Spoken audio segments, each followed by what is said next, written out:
My name's Beth Conrey. I own Bee Squared Apiaries in Berthoud, Colorado.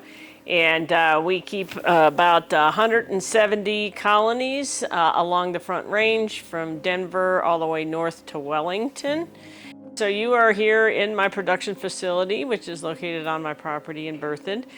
So we call it the Honey House. People call it all sorts of other things, the Honey Castle, the Honey Mahal, but we call it the Honey House. And it is where we do all of our equipment storage is here, all of our inventory is here, and then our whole packing and pouring facility is in here. In addition, behind these doors, there is a whole where we do the processing of the honey is behind those doors. All right, so in Colorado, we have a boatload of bees. If you had to guess how many bees we had, I don't think you would come close. Okay, 50 is your guess, okay?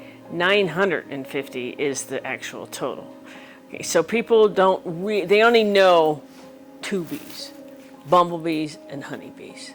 But there's a jillion other bees out there. Most bees have a very specific host plant, host bee relationship. And so without the bee, the plant can't reproduce, and without the plant, the bee can't reproduce. It's a very symbiotic relationship between most of these bees.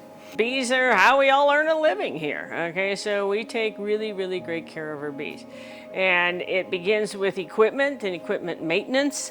So we have this stacks of equipment here, and anything that's starting to show a little wear and tear like that guy there, we're gonna go ahead and get it painted this winter before we put it out there in the spring. We only use wax and wire foundation. What's foundation? Foundation is what the bees draw out, that they put honey in, they put babies in, they put pollen in, they put everything into it. And then it's called drawn comb when it's drawn out. But foundation is the basis for it. We only use wax and wire. Wax and wire is difficult. It's the way beekeeping's been done since they invented movable frame hives.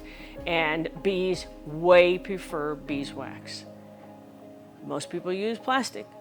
I don't like plastic in my house. I don't like plastic in their house, so we don't put plastic in there and so we only use wax and wire.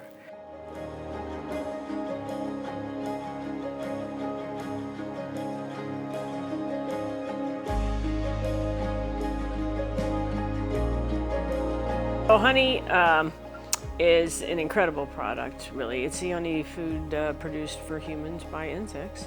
And so it is, the land of milk and honey. It's all the royal thing. It's all this stuff that goes back for forever because of honey's powers and honey's nutritive value. So in terms of shelf life, it's the only food that doesn't have a shelf life. And it does, however, come out of a liquid form. So what is honey? Honey is a supersaturated sugar solution. So how much honey bees can produce very much depends on what flowers are available in the environment. And so some years we have really heavy production years, some years we have very light production years, but the average in the state is about 35 pounds per colony. Now, that being said, with the statewide average of 35 pounds, it didn't used to be that way. It used to be about 150 pounds. And 150 pounds to 35 pounds is a hell of a decrease in honey production. Why?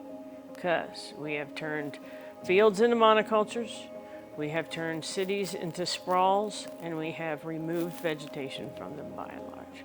So if we want more honey, we got to get more flowers out into the environment to get that done. And there's a lot of motion being done on that. People figured this out. It makes sense that we need to get more trees, we need to get more flowers, we need to get especially more native flowers for all these native bees that require these. And so there's some really good citizen efforts going on those fronts. So I hold hope for that.